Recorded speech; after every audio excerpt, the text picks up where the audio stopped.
Bienvenidas, bienvenidos a Bajo el Umbral, un espacio donde la economía deja de ser solo números y teorías para convertirse en una herramienta de reflexión crítica sobre la pobreza, la desigualdad y los desafíos estructurales que enfrentamos como sociedades.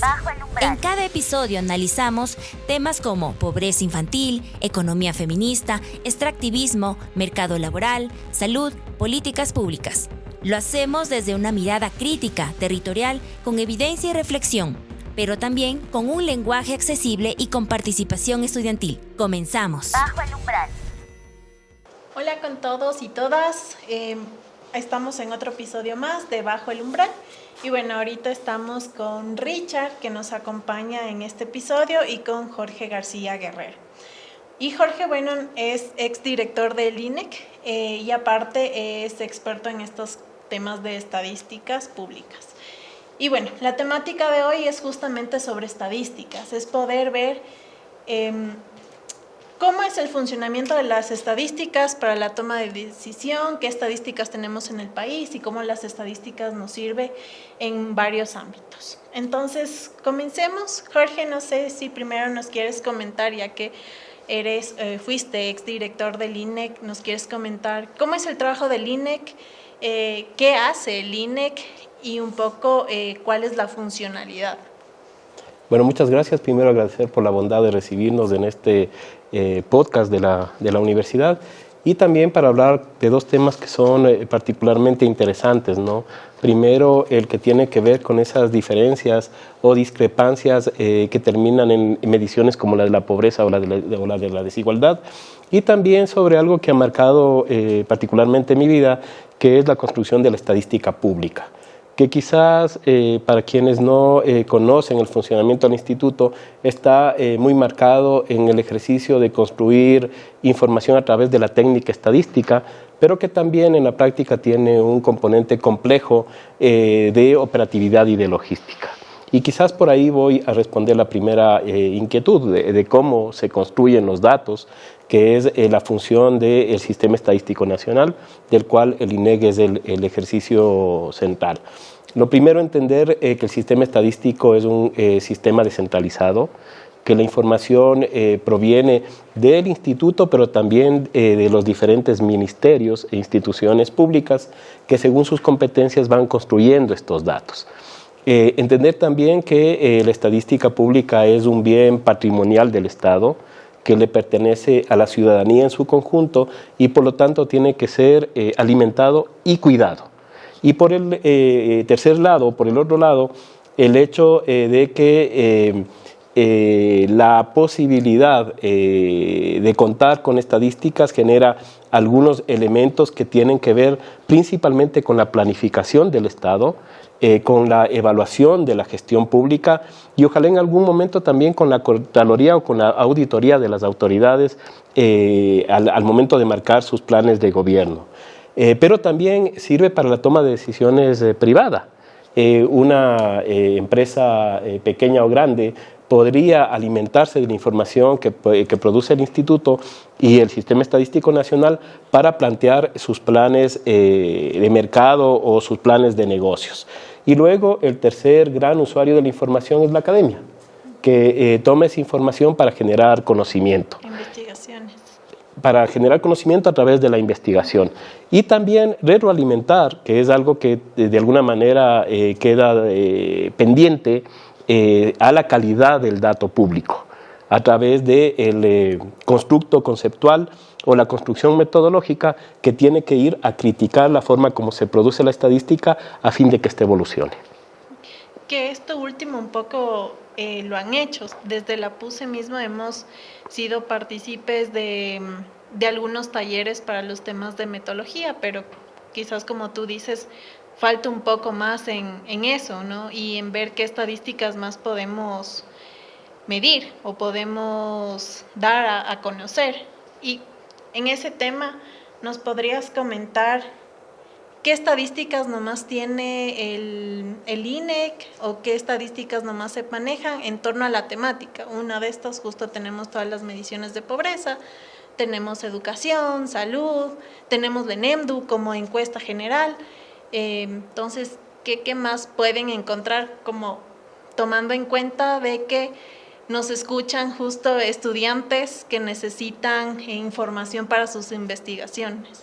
Hay dos formas de abordar la producción de la estadística oficial, o dos ópticas. Una tiene que ver o parte de la operación estadística en sí, que podríamos dividirla en encuestas, censos y registros administrativos, o estadísticas a partir de registros administrativos, que quizás es un poco para personas que tienen una mayor especialización o un mayor interés en la estadística pública.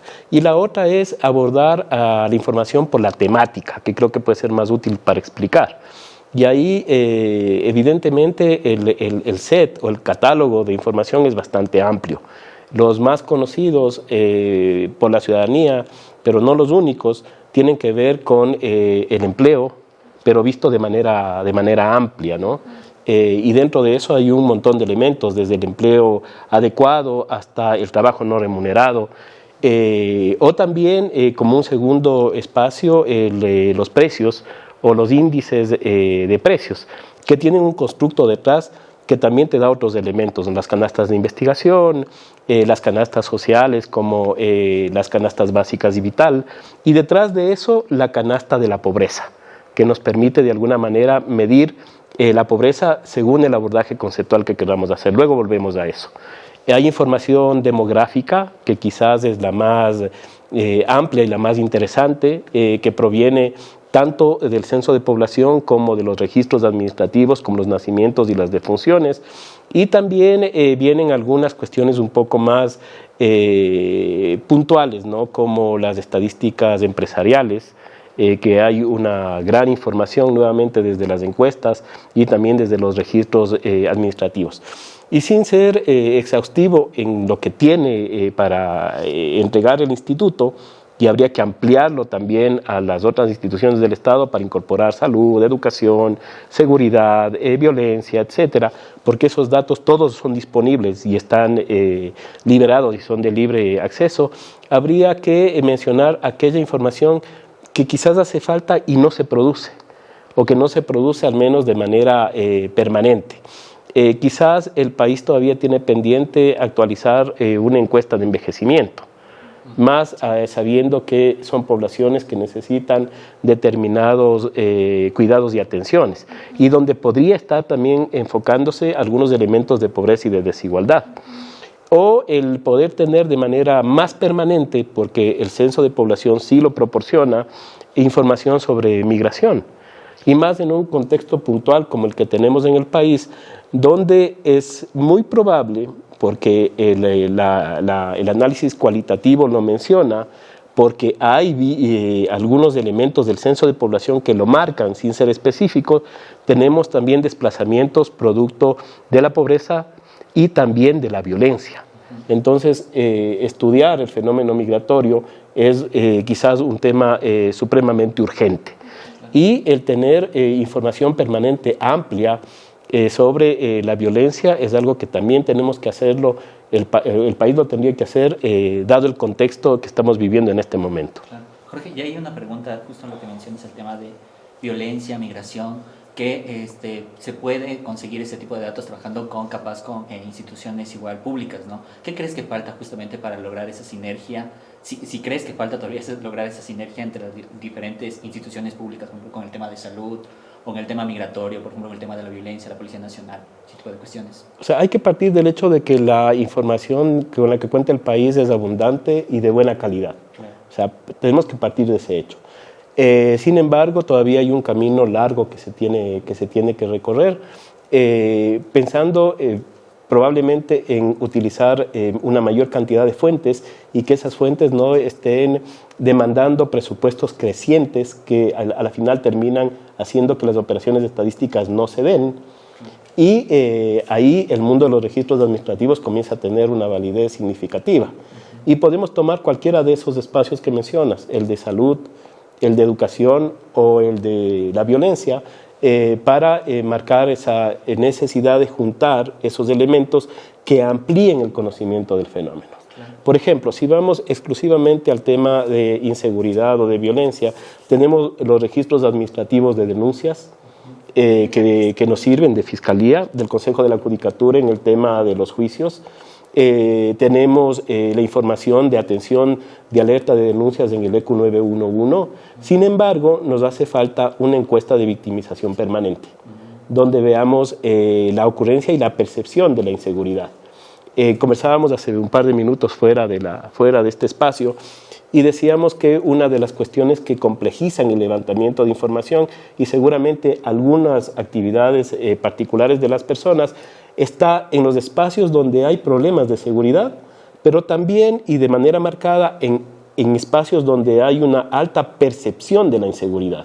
Es decir, por poner un ejemplo, los edificios y las urbanizaciones cerradas, donde evidentemente no son inseguras, pero las personas que habitan ahí tienen una alta percepción de la inseguridad. Y esos fenómenos tienen que conocerse para poder dar respuesta desde la política pública, desde la gestión privada y también desde la investigación académica.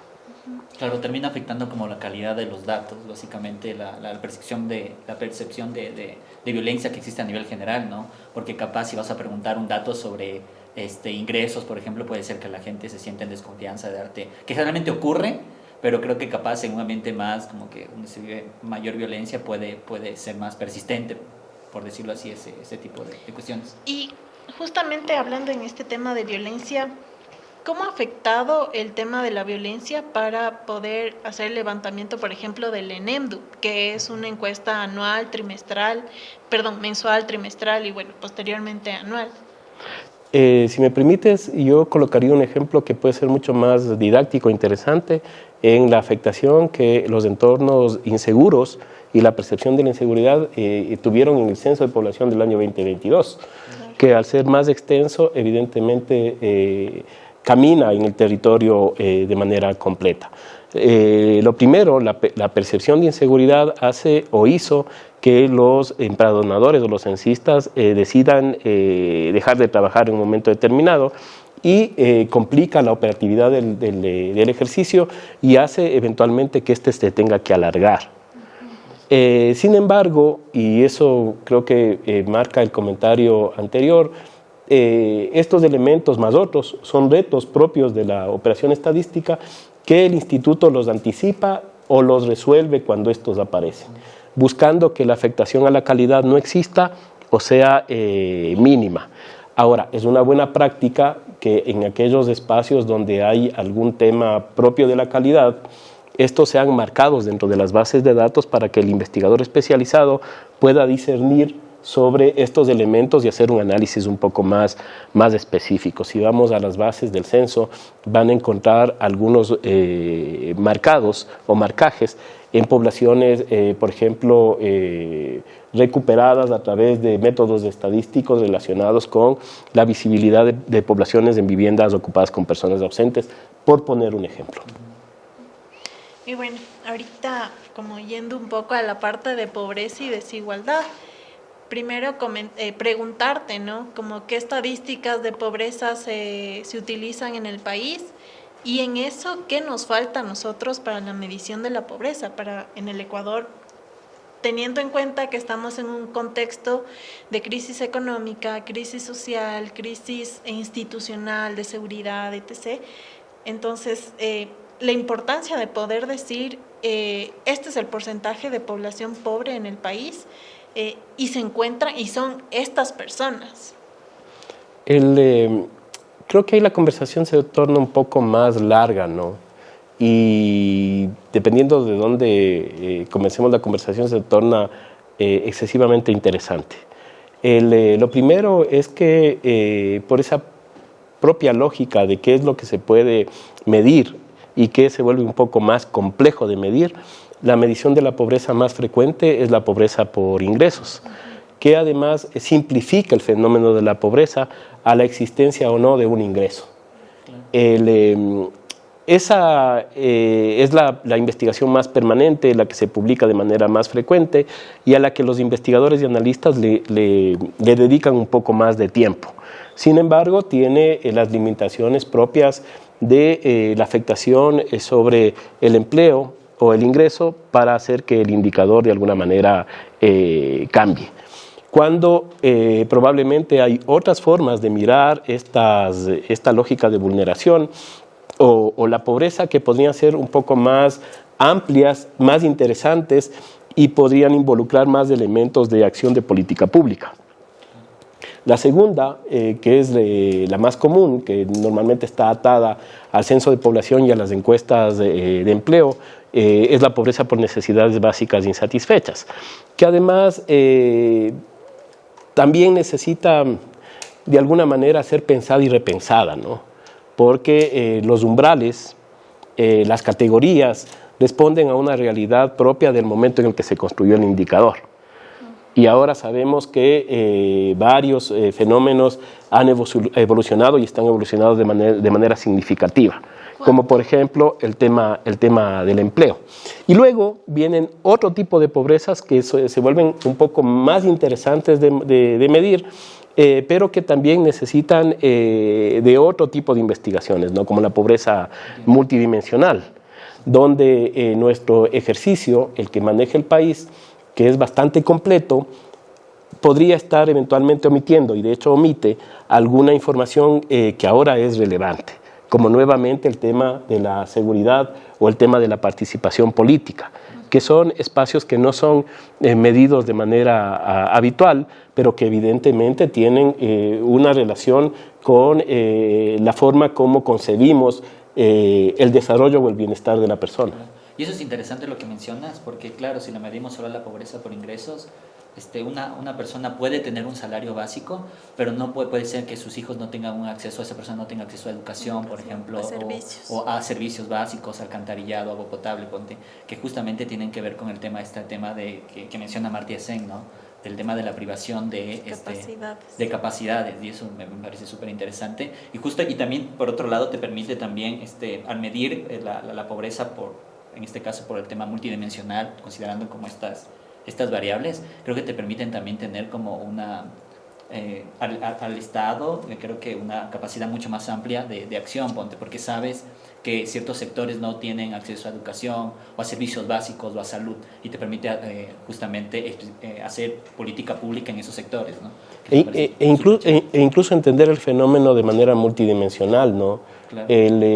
Probablemente estamos pensando en que cuestiones como nuevamente el tema de la violencia se resuelve actuando contra los violentos, pero probablemente también necesitamos acciones en el tema de la educación, en el desarrollo territorial, o en el tema de la salud, que si lo miramos desde una sola dimensión probablemente no lo vamos a entender de manera completa. Y si nos quedamos en el ejercicio de la pobreza por ingresos, probablemente esa distribución de un buen ingreso dentro del hogar, que podría hacer que parezca que todos los miembros de su hogar son no pobres, esté olvidando o esté obviando que hay una condición adicional en las personas muy jovencitas, en las personas muy grandes cuando no tenemos el acceso a la seguridad social, o en las mujeres. Incluso este tema de que finalmente hay estas brechas y temas de discriminación, porque no es lo mismo ser, por ejemplo, una mujer mestiza que vive en Quito que ser una mujer autoidentificada indígena en una zona rural. Entonces, quizás estas mediciones de pobreza te puedan ayudar un poco más a identificar ese tipo de brechas. Y ahí también va, creo, otra discusión de, por ejemplo, la pobreza multidimensional que utilizamos es una pobreza enfocada quizás a la población adulta, no a la niñez. Entonces ahí también como ese trabajo de poder ver otras medidas enfocadas a grupos específicos. Hay varias cosas para la conversación. Yo decía 20 minutos, 30 minutos son muy poco, pueden ser días aquí, que se tornan interesantes, ¿no? O más interesantes. La primera es que tal como está diseñado la estadística del Estado, no solamente en el país sino en la región, no permite enfocarnos sobre poblaciones muy desagregadas. Si queremos saber las condiciones desde la estadística oficial de las mujeres indígenas rurales de la provincia de Tungurahua, la estadística oficial no va a poder responder. y vamos a necesitar generar un ecosistema de datos donde probablemente o seguramente la academia puede intervenir si se quiere generar información sobre esas poblaciones en específico. Es la primera cuestión. Para discutirla, ¿no? Para discutirla ampliamente. Igual si vamos al tema de los jóvenes, ¿no? Jóvenes en condiciones de pobreza en un sector de Quito afectado por el microtráfico. Vamos a tener una complicación desde la estadística oficial. Y la otra es la definición del pobre. O sea, si vamos a reunir a personas que representan a las poblaciones étnicas, muy probablemente su visión y su concepción del pobre va a ser distinta a la que podamos aportar desde la academia, que será distinta a la que aportemos desde la estadística pública.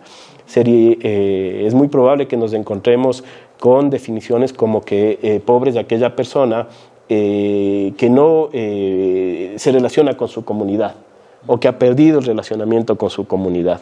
Y ahí, nuevamente, la forma como miramos desde la estadística pública no va a poder responder ante esa construcción. Sí. En este caso, un poco ya hablando sobre pobreza, también hablando sobre desigualdad, creo que alguno de los factores, uno de los datos que todavía falta es, por ejemplo, el tema de la riqueza, ¿no? Porque no se puede hacer un estudio, siendo América Latina como una de las regiones más desiguales del mundo, todavía es difícil hacer estudios más precisos con respecto al tema de la riqueza, ¿no? Por ejemplo, tenemos el índice de Gini que nos mide como la desigualdad, pero no la podemos ver de forma estructural. ¿Por qué se da esa desigualdad? ¿Por un tema de herencia? ¿Por un tema porque ciertas personas no tienen acceso justamente a esos servicios? ¿Qué limitaciones ves en ese sentido, ¿no? ¿Qué falta por hacer en ese aspecto? Creo que ahí ya excede la tarea de la Oficina de Estadística y cae más bien en el mundo analítico de la academia, ¿no? Y de los tomadores de decisión. Una de las razones para generar una operación estadística es que sea de alguna manera universal, que afecte o que tenga relación con la población en su conjunto. Pero evidentemente ahí faltan estudios, ¿no? Claro. Y debería de alguna manera trabajarse. Ejemplos de trabajos de tesis, entonces. Sí, es verdad. Sí. Y bueno, otra cosa que no hemos abordado y me parece interesante tomarlo en cuenta es las estadísticas. Digamos, la ENEMDU es una encuesta como muy continua, ¿no?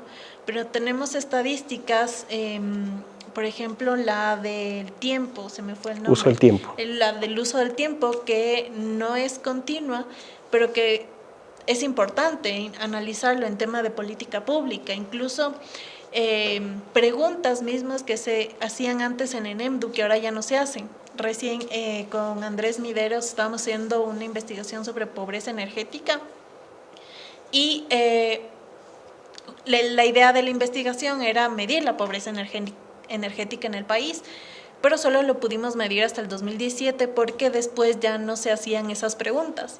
Y el tema ahí, o el problema ahí es que no permite ver esta continuidad de la política pública, o sea, para poder ejercer política pública y para poder determinar cómo va la problemática. Entonces, ¿cuál es el problema? O más bien dicho, ¿por qué no se pueden o no se continúan estas encuestas que son importantes? Y si solo es un tema de presupuesto. No es solo un tema de presupuesto, pero también es un tema de presupuesto.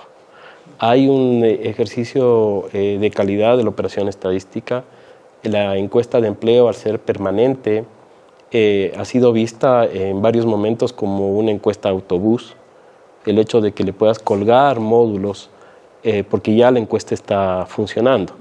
Sin embargo, el añadir módulos significan muy probablemente que lo que le estamos añadiendo no está diseñado o no está adecuado para el diseño que tiene la encuesta, que es básicamente medir el empleo. Y hay cosas que se le pueden añadir y hay cosas que no se le pueden añadir. Y el otro tema significativo es que cada vez que le pones algo más de información, la encuesta se vuelve más larga y te genera dos cuestiones. Una, necesitas una mayor cantidad de recursos porque el tiempo de recolección es más largo, eso significa mayor tiempo dedicado al día y eso significa una mayor cantidad de personas levantando para poder cumplir con los periodos de investigación y más logística añadida a ese tema. Y lo otro es que puedes generar rechazo o puedes influir en la calidad de la información. Que ya se cansen y te digan sí, sí, no, no. Claro, te respondan por responder. Ajá. O que simplemente te digan muchas gracias, yo ya me cansé y retírese. Entonces esos dos elementos tienen que ser medidos. ¿Cuál es la solución? Generar una encuesta específica o una encuesta de alguna manera permanente que sí sea una encuesta autobús, donde puedas ir colocando algunos elementos de investigación que los necesites año a año. Esto lo hizo el instituto con una encuesta multipropósito. Yo estaba esos años fuera del instituto en el año 2018 y no se ha vuelto a realizar. Ahora, volviendo al tema de la periodicidad, hay encuestas que por el propio fenómeno, al ser coyuntural o cambiar en periodos cortos de tiempo, necesitan que esos periodos de investigación sean cortos. Por ejemplo, el tema del empleo. Además existe una preocupación mayúscula sobre ese tema y hay que recordar que de la misma encuesta de empleo vienen indicadores como el de pobreza por ingresos y el de pobreza por NBIs. Y hay otros cuyos fenómenos no cambian de manera tan permanente y que pueden ser levantados en periodos más largos de tiempo. Uno de esos es la encuesta de relaciones familiares, el fenómeno que mide es la violencia de género hacia las mujeres, que tiene que tener una periodicidad un poco más larga y que, excepto para el análisis muy profundo, no muestra cambios significativos a lo largo del tiempo. O sea, existen esos cambios, pero en los indicadores más generales no se ven, sino cuando uno los profundiza con mayor cuidado. Y luego, quizás el plus de todo son los censos de población, que deberían de alguna manera realizarse, o al menos conteos cada 5 años. Sin embargo, por el alto costo que tiene, por el alto desgaste operativo que significa un censo de población, se recomienda realizar cada 10 años. O lo que está sucediendo en la región con liderazgos súper fuertes del Instituto de Estadística del Ecuador y del Instituto del Uruguay, que es esta migración hacia los censos por registros administrativos que permitan tener una cuantificación y caracterización de la población de manera permanente y año por año, con el problema de que esto hasta ahora nos puede dar información solamente de algunos determinados indicadores y no la amplitud que podría eventualmente darnos un censo de población de la manera tradicional. Claro. De aquí como también algo que me parece interesante también, bueno, una parte es el tema de los usos de registros administrativos y cómo también ves el tema del impacto que tiene ahora el tema de el avance de la tecnología, ¿no? La inteligencia artificial, bueno, más que la inteligencia artificial, el uso de nuevas tecnologías justamente para que aumente la periodicidad de esas encuestas. De hecho, en la CEPAL están discutiendo el día de hoy el impacto que tiene la inteligencia artificial sobre la producción estadística. Y hay varios elementos que tienen que ser analizados, ¿no? Y analizados con mucho detenimiento, o sea, desde la producción de información, desde los particulares, a través de algo que yo lo llamo estadísticas de rastros, seguramente tiene otro nombre, que es el consumo que tenemos de estos aparatos inteligentes o autónomos, donde vamos dejando cierta información y que las estadísticas oficiales no recogen, pero que podrían ser una fuente muy interesante. Te pongo un ejemplo. El paso por un peaje de una carretera con un vehículo de manera permanente podría darnos información sobre estos flujos de movilidad que tiene el país y las ciudades. El consumo ahora creciente a través de tarjetas de débito o tarjetas de crédito te puede marcar información de desplazamientos, pero también de turismo, te puede dar información sobre migración. Hay un montón de elementos que están ahí y que también en algún momento tienen que discutirse para ver cómo se los incorporan a la producción de la estadística oficial. Ojo, esa información está en manos de privados y haría que concibamos un sistema estadístico nacional de manera distinta. Luego está la infraestructura o la tecnología que utilizamos para producir las estadísticas que tradicionalmente hacemos. Y ahí viene una un impulso a que las oficinas de estadística evolucionen. Por ejemplo, en el censo del año 2010, la gran novedad fue el utilizar escáneres de alta velocidad para meter la información que venía en formularios físicos que tenían que ser construidas con determinado cuidado y sea leído de manera rápida e interpretado por la máquina. Claro. Y el otro elemento de gran novedad era la digitalización de la cartografía. El hecho de que pasemos de esos planos impresos a cartografía digital, que luego se convirtió en la cartografía del Estado y dio originó el nacimiento de los circuitos y los distritos de planificación del Estado. En el año 2022, el censo camina a tabletas electrónicas, es decir, el tomar la información directamente en campo, la codificación automática de la información, sin que medie una persona para que pueda caminar en ese ejercicio,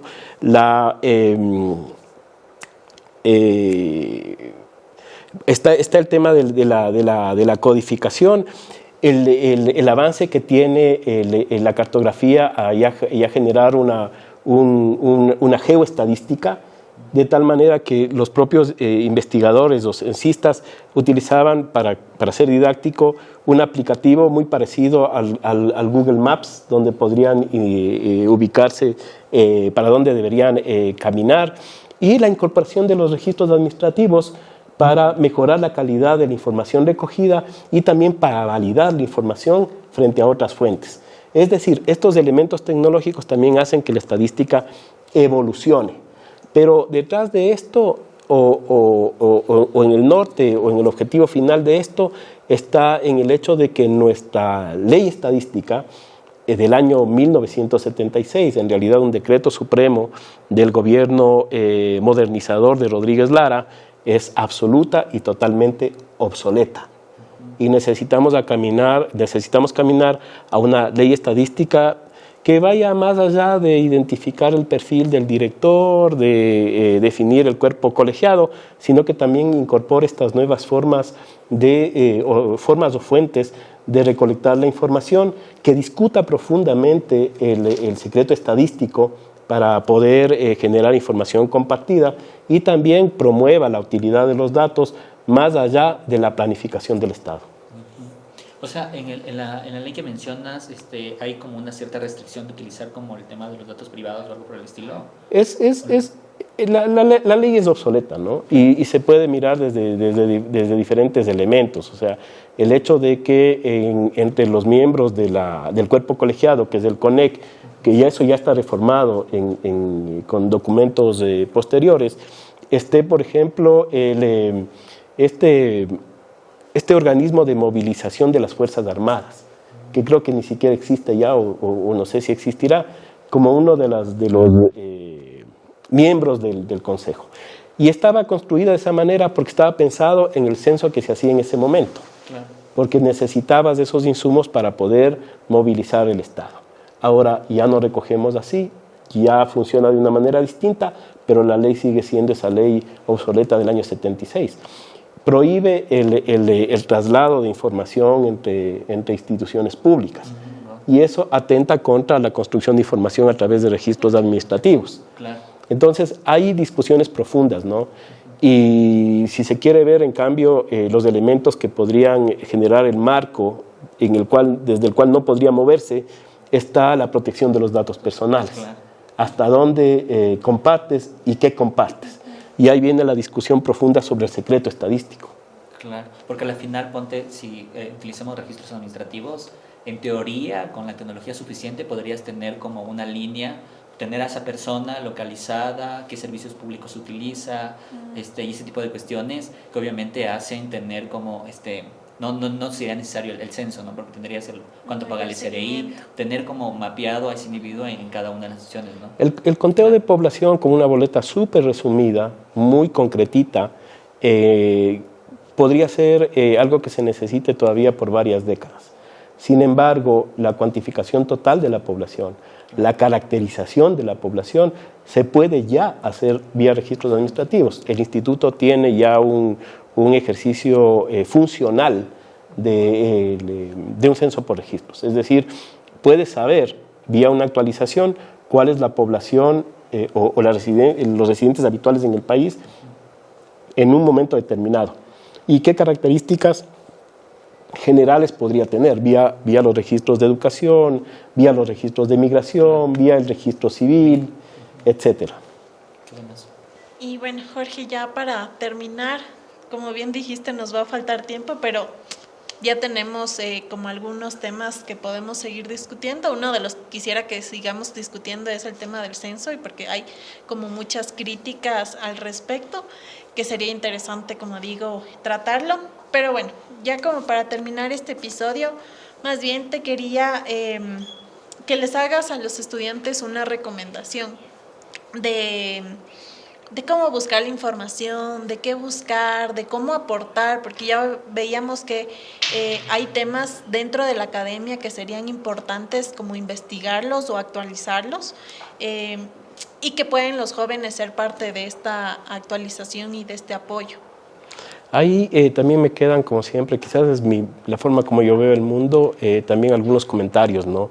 En esa conversación futura, o también si alguien tiene interés en esos temas, hay que analizar con profundidad la validez de la forma como se recolecta la información.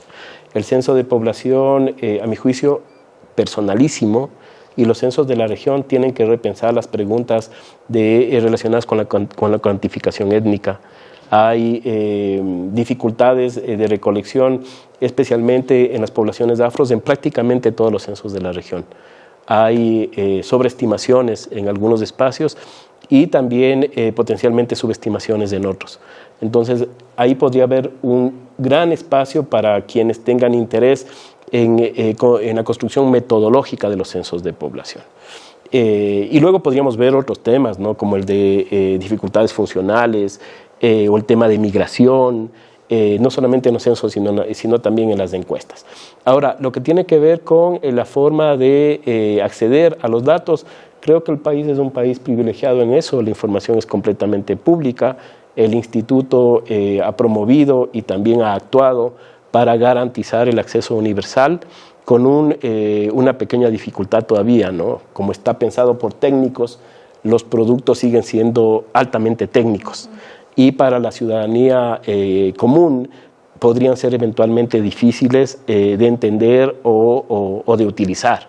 Y ahí también viene un camino interesante y una gran oportunidad para la academia, porque la forma como podrían mediar entre una base de datos y una narrativa didáctica que permite entender el fenómeno puede ser también una buena aplicación de la academia, ¿no? Como por ejemplo, cómo podríamos entender el impacto de los cambios climáticos en la movilidad de las poblaciones, o qué está pasando con estas lógicas de las nuevas formas de empleo y de empleabilidad, que también podrían ser ya observadas desde las encuestas permanentes, pero que necesitan esa mediación de la academia y también de los medios de comunicación.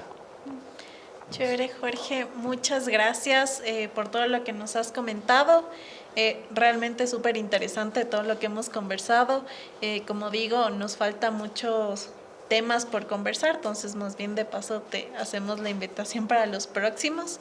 Y bueno, nos quedamos justo con esta idea de el gran potencial que tienen las estadísticas públicas, pero también todas estas como brechas o falencias que quizás faltan, y el apoyo que podría tener la academia en esto, ¿no? Richard, no sé si quieres dar algo más. No, fue una conversación súper interesante desde la perspectiva de Jorge, una persona que ha estado trabajando con el tema de las estadísticas ya varios años. Yo creo que el rol justamente, ver las estadísticas de dentro, porque no solo es teoría, sino también la práctica, ¿no? El tema de la recolección, cómo se recolecta esa información, es interesante porque hay problemas, ¿no? Entonces, saber de manera práctica qué es lo que se debe hacer, me parece súper interesante. Y ahí también lo que dice Jorge, ¿no? ¿Qué puede hacer la academia de cómo comunicar estos datos?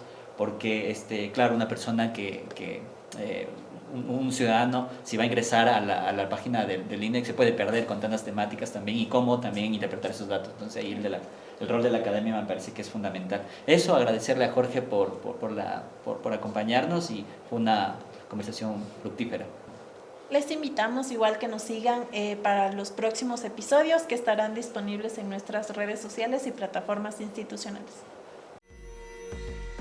Bajo el Umbral es una producción del Grupo de Investigación de Pobreza, Desigualdad y Mercado Laboral, de la PUCE y de la Red Desigualdad y Pobreza de Aujal, con el apoyo del Instituto de Investigaciones Económicas Rethink Economics, Ecuador y el Taller de Experimentación Didáctico Audiovisual de la PUCE.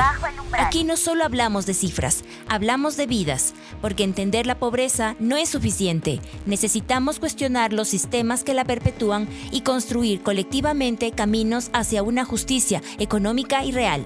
Les esperamos en nuestros siguientes episodios.